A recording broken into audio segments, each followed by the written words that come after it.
So a little bit web stuff to unwind after all the Linux kernel stuff. So this is. Are we ready, Rainer? We definitely are. Cool. Let me get on my notes already. So this is a little impromptu talk. So over the weekend we asked around for a second speaker, a second group for our meetup, and we decided in the end, since we found nobody, that we have a little topic up our sleeves that we want to present to you, which is an introduction to Wagi or Wagi, or the WebAssembly gateway interface, and what it means. I'm coming to that in a couple of minutes. And Rainer and I split up. I created some slides. Rainer created a ton of great examples. So I already looked through the repo, and this is fantastic. So there's lots of good stuff in there. But before we give you an introduction to Wagi, I want to create some context. Why we are having a tool like that, what's the deal behind it. And I want to open with this, I guess, now famous quote by Solomon Hykes. If you don't know about Solomon Hykes, he is the creator of Docker. And a couple of years ago, he said that if WASM, WebAssembly, and WASI, WebAssembly Systems Interface, had already existed back in the day when he created Docker, he wouldn't have had the need to create Docker. Those are some big words. And everybody wondered, what do they mean? Why is he tweeting something like that? And for that, you have to understand a little bit about WebAssembly or WASM and WASI. Lots of acronyms today. So for you who don't know, WebAssembly is a binary instruction format for a stack-based virtual machine. It has been designed first for the browser, but it's actually intended for much, much more. And this is what we're going to look on today. We are going to look about WebAssembly outside the browser. Why it's a good fit for outside the browser is because there are two very important principles baked into WebAssembly. The first one is that WebAssembly is an assembly language for a conceptual machine. This means that it needs a runtime, and this runtime can across a variety of different machine architectures. This makes WebAssembly programs incredibly portable. And this is something that we see already. So WASM is available in all major browsers. This is peak portability. And the other one, since it's available in all available browsers, WebAssembly needs to be really, really well sandboxed. Code that runs in the WebAssembly VM is not allowed to talk directly to anything on the operating system. The host needs to provide functions to access operating system capabilities. And those exceptions need to be made explicit. And just as WebAssembly is a language for a conceptual machine, it needs a system interface for a conceptual operating system. This is a quote from an article that I'm going to link on later. And this leads us to WASI, or the WebAssembly Systems Interface. What the WebAssembly Systems Interface allows us is to access stuff in the real world from our WASM code, like files, sockets, I/O, all that good stuff that makes software really, really fun. And this allows us to run WebAssembly outside the browser.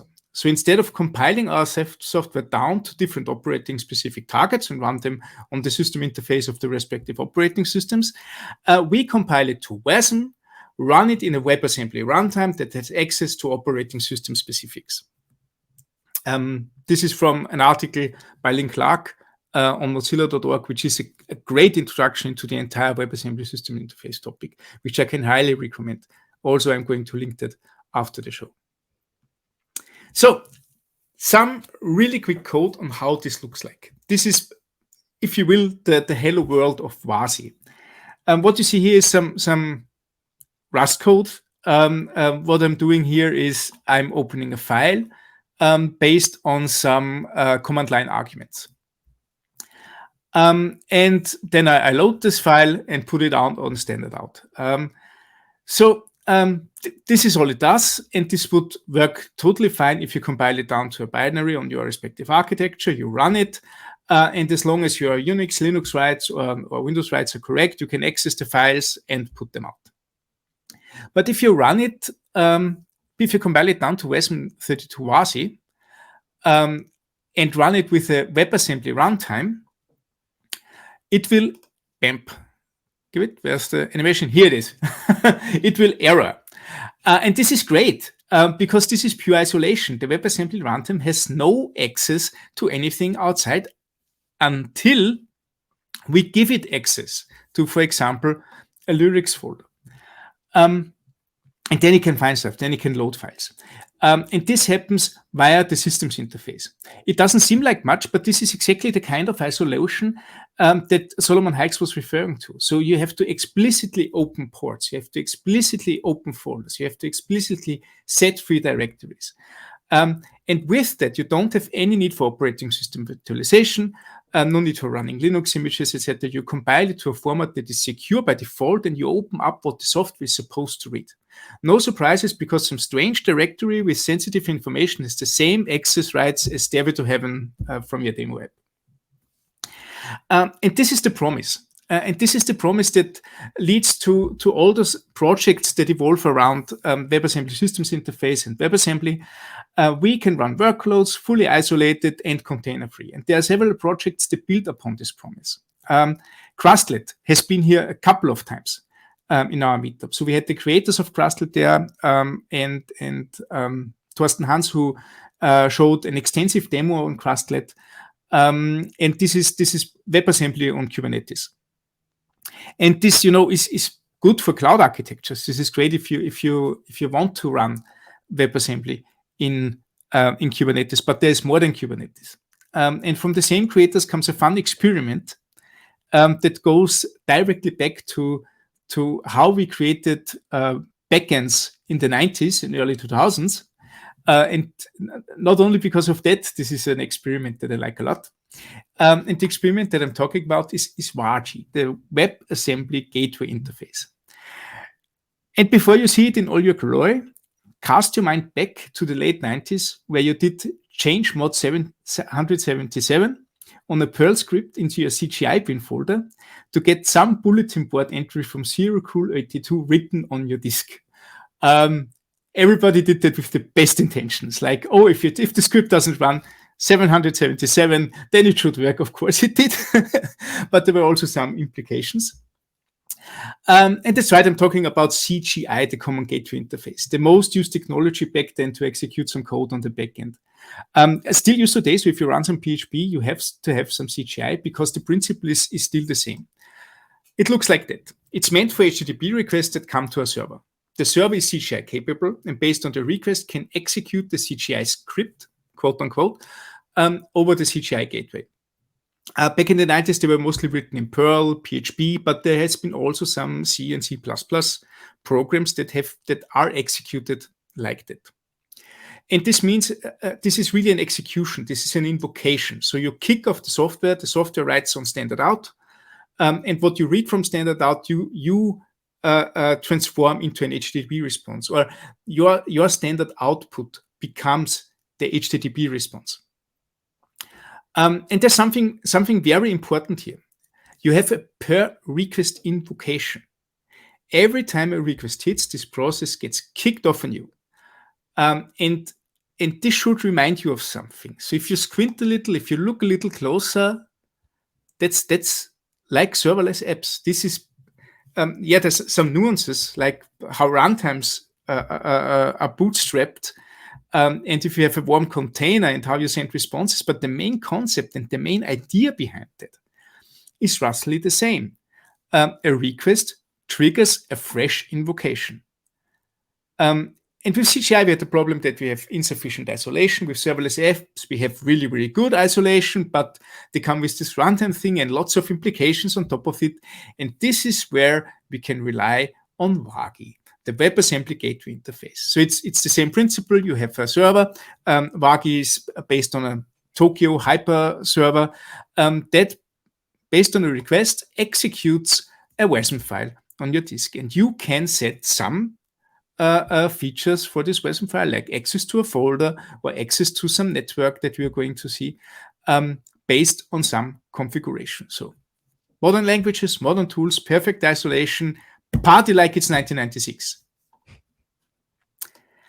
This is a hello world in Wagi. I don't want to bother you too long because Rainer is going to give you a ton of examples there. But one thing that is important here are those three print lines. I want to focus a little bit on them just for a second. The first line, we are defining a content type, text plain. Then we have an empty line, and then we are writing hello world. This is HTTP 1. So this is the beauty of this wonderfully old protocol, that you can just write lines, and based on what you're writing there, you have an HTTP response. This has been completely lost with HTTP 2 and 3. This is an undeniable beauty here. Because this line here, this line break, denotes when the header ends and the body starts, when you basically are done with all the header information from your response, and when you can start with the actual body. And this is a sample configuration from a modules file, but I don't want to go into detail here. This is what we're going to see right now. I'm going to stop sharing and hand it over to you, Rainer. And I am going to share now. Thank you very much for this awesome introduction. Thank you, Stefan. In the upcoming, I don't know, 20 minutes, 30 minutes, I really haven't tried it. We'll see how long it takes. I will show you 4 samples. I split them up into levels. So we have level 1 until level 4 with raising complexity. And I will try to show you all of the things that Stefan just told you with live code. Of course, I will not type everything because I'm too slow in typing and it would be too much code. So I will copy in some stuff, but I will definitely make sure that you can follow and that you understand all the things that are going on. One note at the beginning: all the stuff that I'm going to show you is experimental. So things can break, things will break, and I will mess up with a very high degree of likelihood. So please bear with me. Maybe we will have to do some bug fixing, and I hope that, Stefan, you will look at my fingers and point out when I do something wrong. So let's get started with this one. So the first thing that I would like to show you is this one. So if you are interested in the code, this is the code. And maybe, Stefan, if you have a minute or so, maybe you can copy out this banner and put it into the comments so that people can take a look at my code, because I'm using a ton of features and tools in this demo, and you might want to have some links here, and I gathered everything in this GitHub repository. That was the first thing that I wanted to show you. And then let's get going. So here we are. I created a brand new folder here in my Visual Studio Code, and we are going to start with a brand new application. Let's call it level 1, because this is what we are going to do, level 1. And let's copy in some code that I have prepared. This code is not particularly complex. It's exactly that one. And this is the code that you saw from Stefan. It's really, let me show you the cargo toml file without any libraries. So I'm not using any fancy libraries to build a web application. I'm just printing out stuff on standard out, as you can see it here. And believe it or not, Stefan told you that's a web application. That's really a web application, and we will try it immediately. First, let's create some housekeeping stuff. The cargo toml file that we need in order to create a workspace, and let cargo know that there is a project called level 1, and we will add additional levels later on. Now, the next thing that I'm going to need is this file here. It's just an environment file. We will need that one later on. When we run WASM and we have some errors, we want to have some beautiful stack traces, and this environment variable makes sure that we get some stack traces. So this is just housekeeping stuff. It's not that much into Wagi already.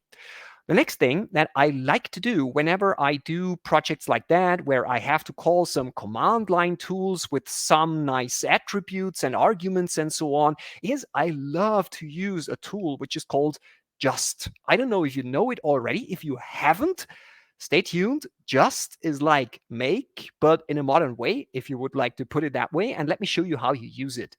I'm going to create a just file.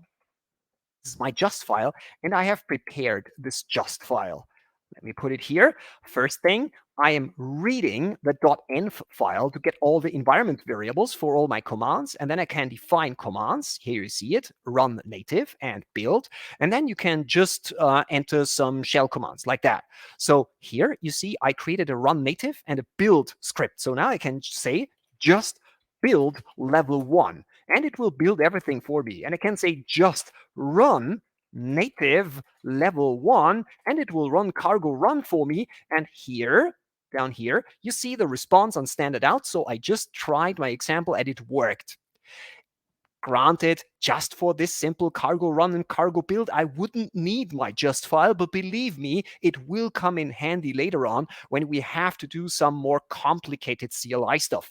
Yeah, but I really like to use this tool, just file. It's linked in the repository, so if you like the tool, take a look at it. It's in my repo.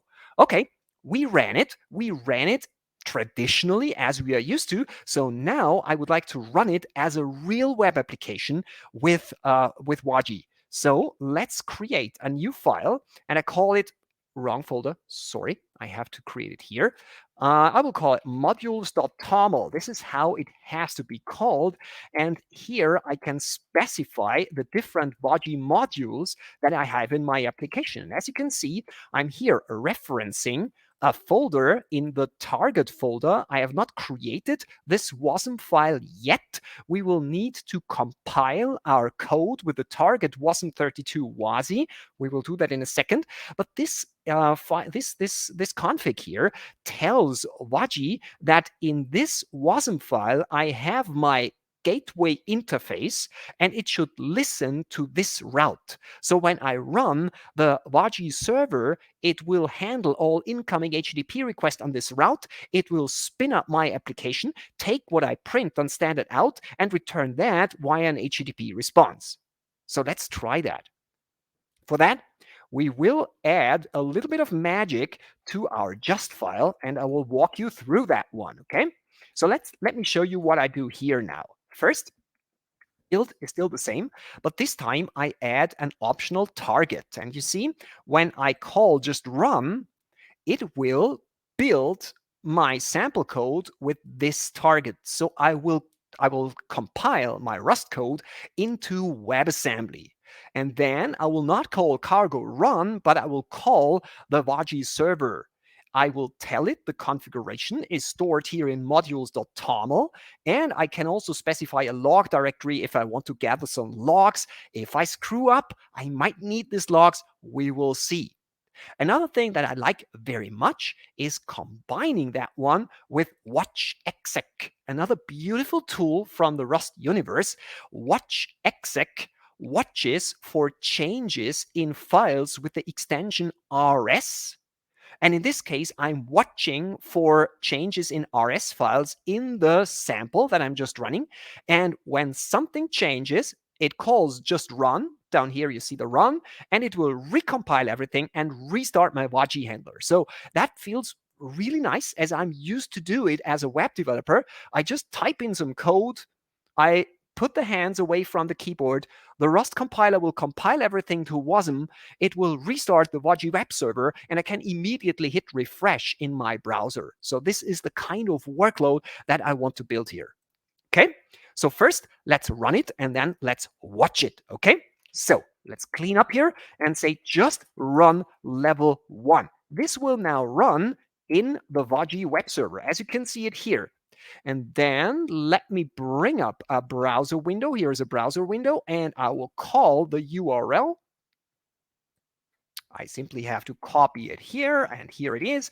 And as you can see it, this is exactly what we want to have. See, this is Pong. So if I show you, this is exactly what I'm printing here. So with just a few lines of code, I was able to build a web server. And of course, now we can do a little bit more web-like development. If we say just watch level 1, I can move it this one and put this one here on the left-hand side and the browser here on the right-hand side, and I can rerun it. It still says Pong, and then let's change it Pongong, something like this. And if I do nothing, you see the browser is the server is automatically reloaded. I can reload it here and everything works as expected. Let's put it back. It will rebuild everything. I can refresh it. Everything's fine. And don't worry, if you are a web developer like me, I would even complain that I have to press reload here in the browser. Wouldn't it be possible to magically link up my Rust code through some kind of browser synchronization mechanism so that everything is reloaded on all my test devices? That is possible, and I will show you that in, I think, level 2, something like this. Okay, so you see, we have some beautiful thing going on. We already built a server, and the only thing that we need to do is to print something on standard out and use a little bit of Wagi and compile it to WebAssembly. That was level 1. Now I would go to level 1 with a little bit different flavor. Let's put it that way. Let me surprise you. First, let's pump up our just file, and you might already recognize what I do here. So what I've prepared for this talk is I've created a Docker registry. In this case, it's the Azure Docker registry. So it's a Docker registry created in the Microsoft Azure cloud. It's a standard conform registry, and I could use it to push Docker image containers there, Docker container images there. So just a regular container registry. But now, today, I would like to try to put WebAssembly there and use the Wagi web server to directly pull WebAssembly modules, HTTP handler, pull it from the container registry onto my machine and run it as part of my local Wagi server. This is what I would like to try. Okay? Well, first, I want to take what I've compiled before and show you that we can really push it to the container registry. And for that, I'm going to use a tool which is called WASM to OCI. I linked it in my GitHub repository. It's essentially a small little program that is capable of pushing WebAssembly modules to an OCI container registry. So let's say just push level 1. This will take my level 1 WASM and push it out to the registry. And here you are. You see, it's now stored in my Azure Container Registry out in the cloud. And now I can go on and go in my modules toml file and add a second module here. And you see, this module will listen on a different route, but I'm not referencing a locally compiled WASM file here, but I'm referencing an OCI and a container registry so that the Wagi will pull down the container, in this case, the WebAssembly module, and run it from this WebAssembly module, which I got from Azure. See, that is the idea. So let's try exactly that. Just run level 1. Takes a little bit longer because it's now pulling down the WebAssembly module, and that looks good. And let me show you that this stuff really works. I will now get my browser here again. Let's put it here. Let's put the URL, and you see, it's Pong. See it? Here, ping OCI. Here, ping OCI. This is exactly what I wanted to show you. So isn't that beautiful? I think that puts the statement from Solomon Hykes into perspective. I now work with the WebAssembly module built without any referenced libraries. I pushed it into a container registry and I pulled it from the container registry. Everything is running inside a sandbox. I cannot access any files or, I don't know, get some HTTP requests to other servers. It's running inside of this sandbox, and we now have a similar thing as we have in a container, but with much less overhead, because the web server is running outside. It's running outside of it's the Wagi server. We just run this little bit of code in order to get Pong out of it. Okay, that was level 1 with OCI, and I hope it's okay for you if I comment that one out, because if I leave it in, we always have to wait a tiny little bit so that Wagi will pull down the WASM module before it runs our code, and I don't want to wait for that long. Take a breathe in, breathe out, because we are reaching level 2. Level 2 is a little bit more code, and I don't want to bore you by looking at me typing some code, so I will just copy in the Rust code and simply walk you through it. It's really, really simple. It just puts out some things from the command line arguments. These are the command line arguments.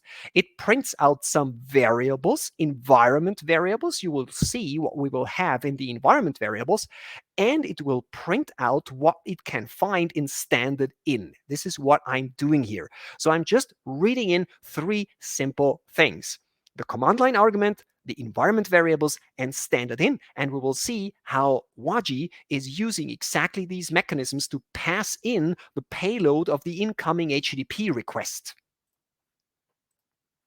Now, this was the code.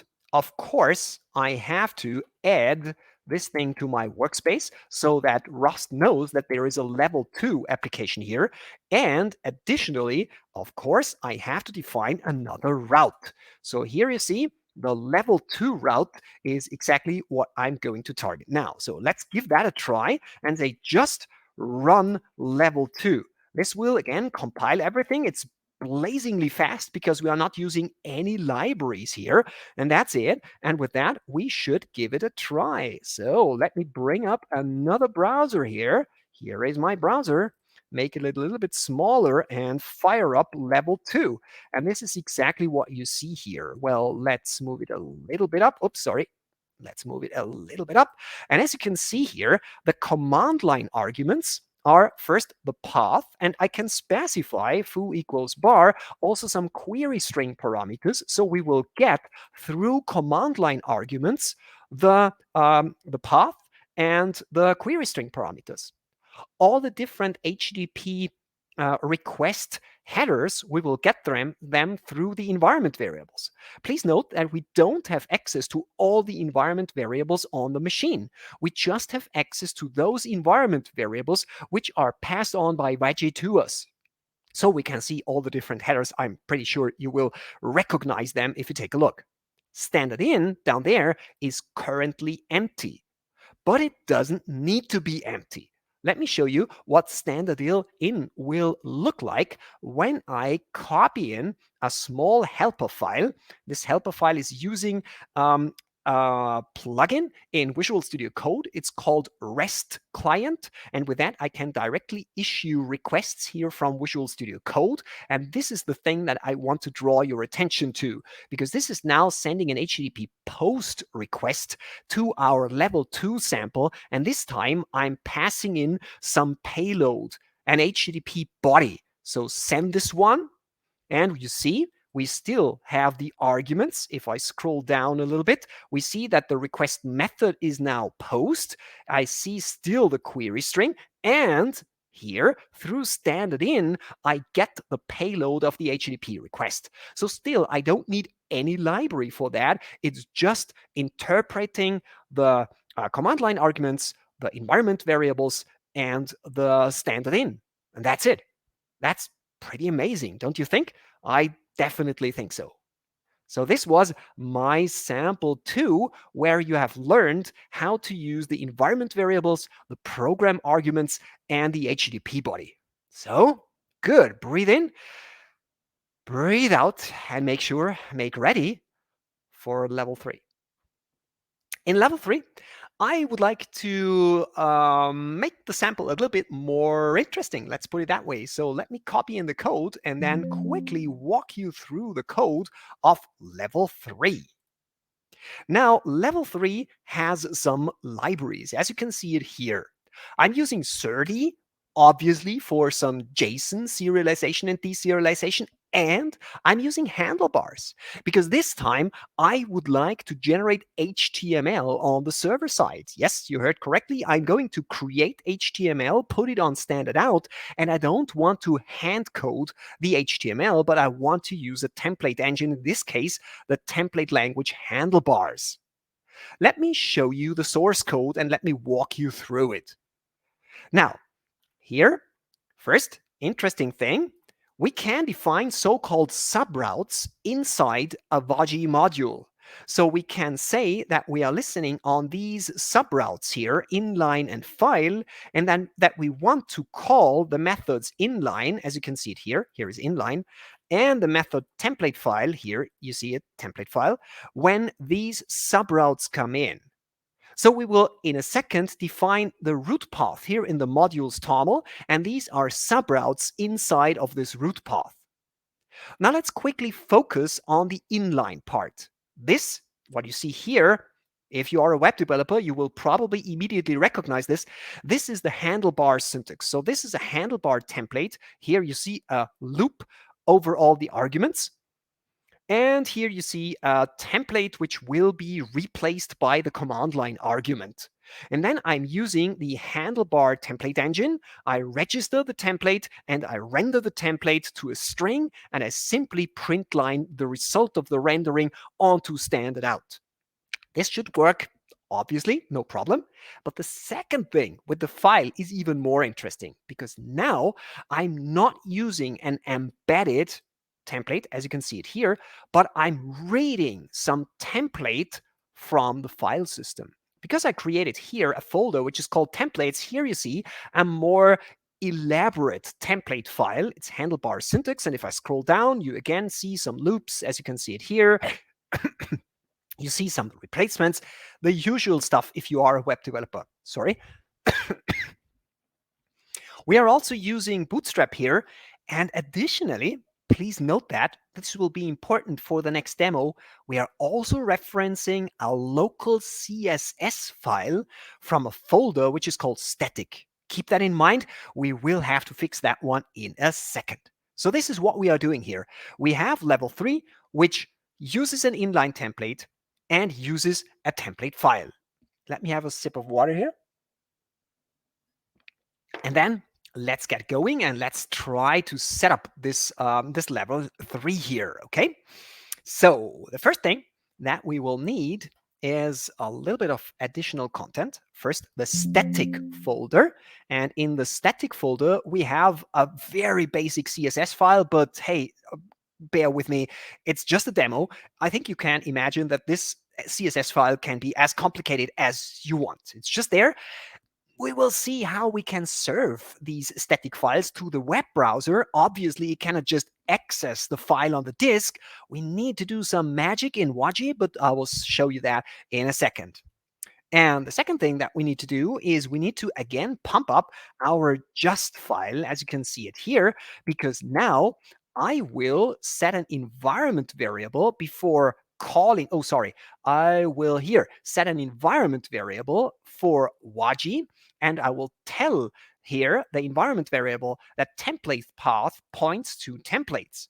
And if I show you the code here in level 3, here I'm reading the template path environment variable to make sure that template HBS is read from /templates. Okay, keep that in mind. Because now we need to enable our Wagi server here to handle the level 3 route from this WebAssembly, and here comes the magic. This is where we mount the local folder, this one, which points to this template folder here, and we mount it at /templates. So the WASM file can access my templates, only this folder where the templates are stored, through this volume mounting. And this is exactly what I want to have. My Rust code should have access to a single folder and not my entire disk. Okay? So I think we can give that a try. Let's see if I messed up, okay? So let's say just run level 3. Okay, yeah, I forgot one thing. I simply didn't add my level 3 to my cargo workspace. Sorry about that. Let's run it again. Oh, now Visual Studio is somehow blocking our build directory because it's checking a lot of dependencies, but this is now done and now the build starts. Everything is compiled with the target WebAssembly. We are still creating a WebAssembly file without any library except handlebars. And now we will give it a try. First, we will run the inline template. For that, I will bring up a web browser again, and I will call this one. And you see, this is exactly here this template. See, it's just an unordered list of list items, and I print all the different args, which are the path from the URL and the two parameters which I passed in through the query string. So the handlebar rendering already works. Pretty neat, isn't it?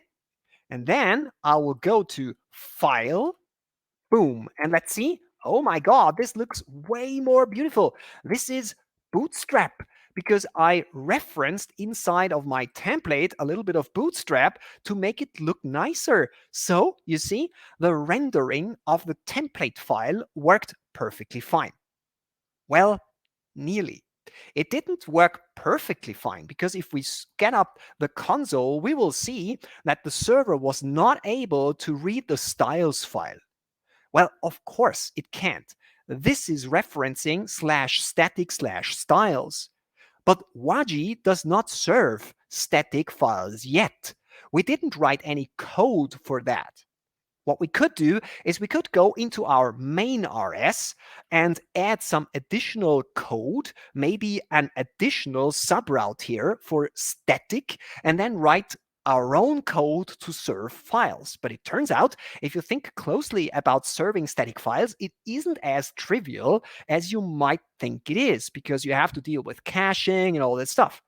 Wouldn't it be nice if we would have some kind of, I don't know, ready-made static file web server which we could magically plug in?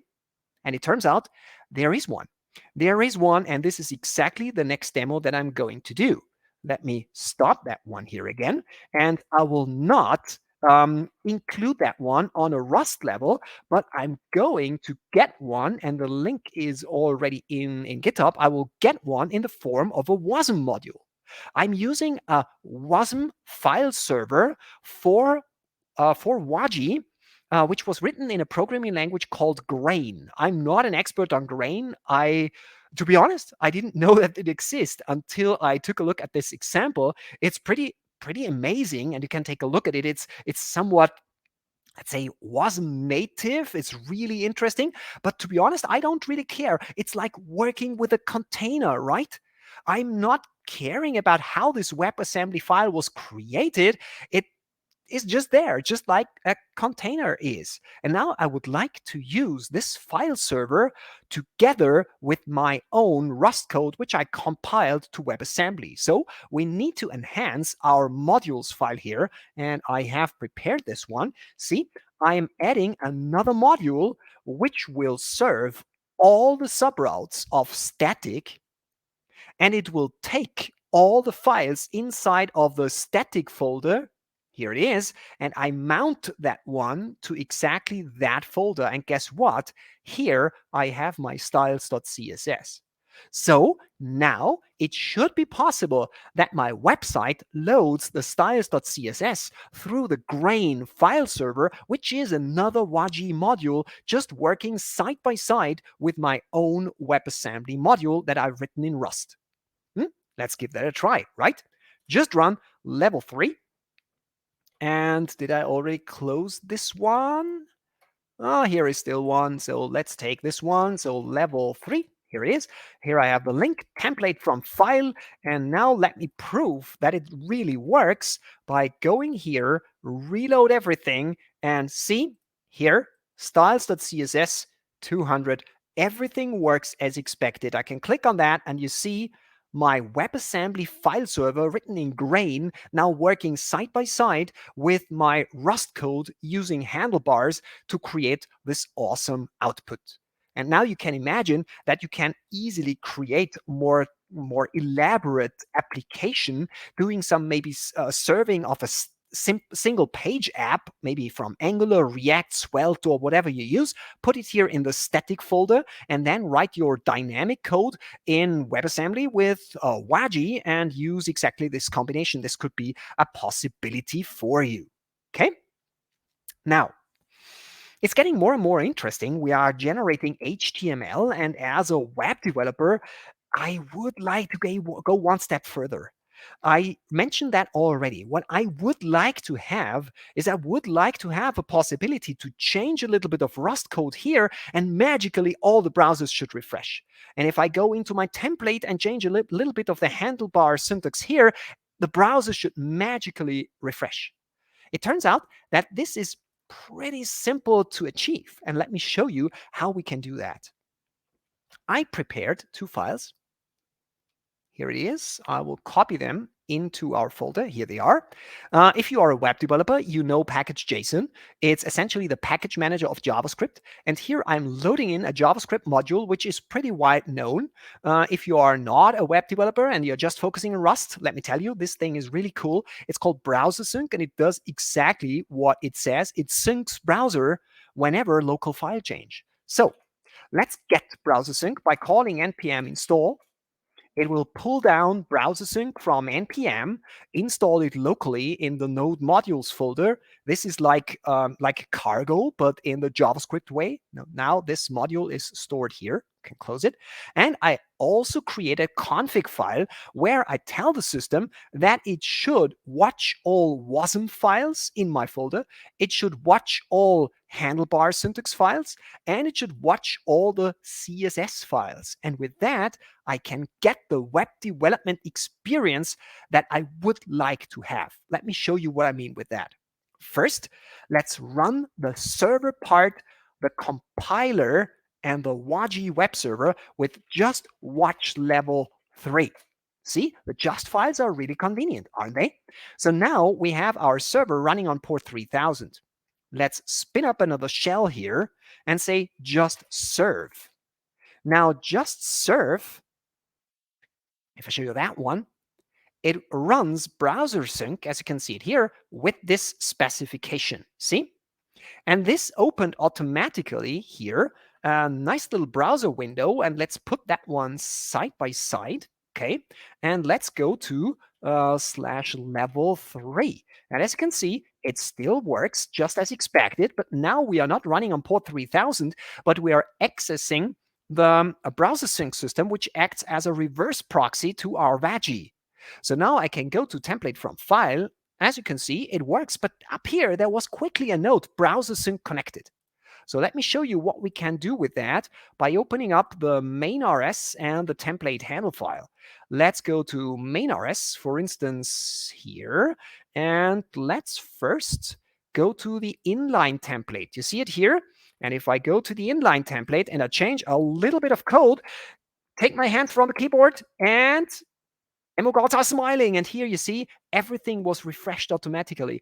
And browser sync does a lot of magic for you. If you have multiple devices, maybe an iPad, maybe an Android tablet that you use to check your mobile website, or maybe you have multiple different browsers, Safari and Chrome, and check cross-browser compatibility. Browser sync will update everything if you change your Rust code. Isn't that beautiful? Let's remove the exclamation marks again, and it works perfectly fine. Here it is. Let's go to the template file, and I will show you exactly the same here. Maybe let's add some exclamation marks here too, and it will hopefully update automatically without me doing anything, and remove it again. And you see, that is web development as I'm used to do it, but now with Rust and Handlebar and WebAssembly without any containers. So I think this is pretty neat. I love that when I got that running, and it's simply a pretty simple combination of small tools, this just and watch exec and handlebar and browser sync. And if you want to dive deeper into the code, you can take a look at it on my GitHub repository. Okay, nice. Last one. Breathe in, breathe out, level 4. I wanted to take it one level further, and I didn't just want to access files, but I wanted to call a downstream service. So my Rust application should not just read a file, but it should get data from a different server. And nowadays, any web development presentation needs to do something with a very popular word puzzle, which is called Wordle, and I'm pretty sure that many of you are going to do. And now a very important warning, disclaimer, this will be I can spoil your surprise if you haven't done your daily Wordle. So I will now write in Rust a Wordle solver. I don't want to call it a Wordle hacker, but it kind of is, that lets you solve any Wordle puzzle from now until the next, I don't know how many years, with exactly that code. So you will be a Wordle magician with the help of Wagi and the code that I will show you in a second. But if you haven't done today's Wordle, maybe you get your phone out now and do it immediately, because you will see the result of today's Wordle in a few minutes. Let's see. Or you might also just close your eyes before I do the demo, okay? So let's take level 4. Here it is. And let me quickly walk you through the code. First, I want to say a big thank you to Blaumeise, Elvin. Elvin is a young coder from our Coder Dojo. He is awesome when it comes to coding. He loves Rust, he loves TypeScript, he loves JavaScript, and he has come up with this basic algorithm. And I simply took it. He wrote it in TypeScript. I simply took it and translated it to Rust. So I didn't come up with the algorithm. That is definitely kudos to Elvin, who created this algorithm. Thank you very much. Greetings to Elvin if you are watching this. Okay. So what I do here is, let me scroll down here. I am getting some parameters from the query string. For that, I have written a small little macro, which just takes all the arguments, look for the argument with a certain prefix. Here you see the prefix, and get the value. Very simple. I parse it because it's just an integer value, and I return 400 if the argument is not given. Very simple. Then I go to the New York Times. I do an HTTP request to nytimes.com. Keep that in mind. We will need to enable that because, as Stefan told you, WASM is running inside a sandbox and cannot just call out to any URL. We have to enable that. So we will call the web server of the New York Times and fetch the HTML code. Then I will do some regex magic to find out the JavaScript bundle. This is a bundle and has a hash code in it, so we need to find the hash code. And then I'm going to download the JavaScript file from New York Times. Last but not least, Elvin took the time to go through the Wordle code and found out with which regular expression we can find all the words of all the solutions inside of Wordle, inside of this JavaScript file. So we are here looking for the words for all the solutions inside the JavaScript file. It turns out that Wordle is just client-side scripting, and all the solutions for the upcoming days and the days before are inside the JavaScript.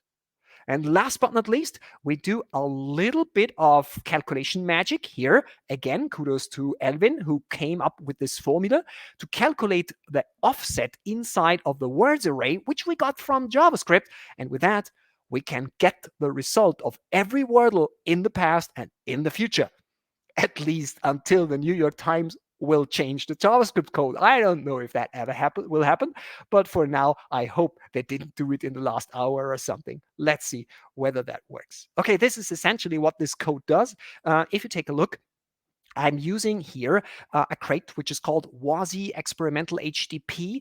I have to do that because the network support in Wagi and WASM is not stable yet. It's experimental, and therefore I have to use this crate. If you want to learn more about this crate, a link to the crate and the description is in my GitHub repository. I will show you that at the end of my talk. Again, we mentioned it before. Now let's enable everything. So let's copy this one out here. See? And as you can see here, I have my module, which is No surprises here, just my WebAssembly. And here is the magic, allowed host. Here I'm allowing my WebAssembly sandbox to access the New York Times, but no other URL.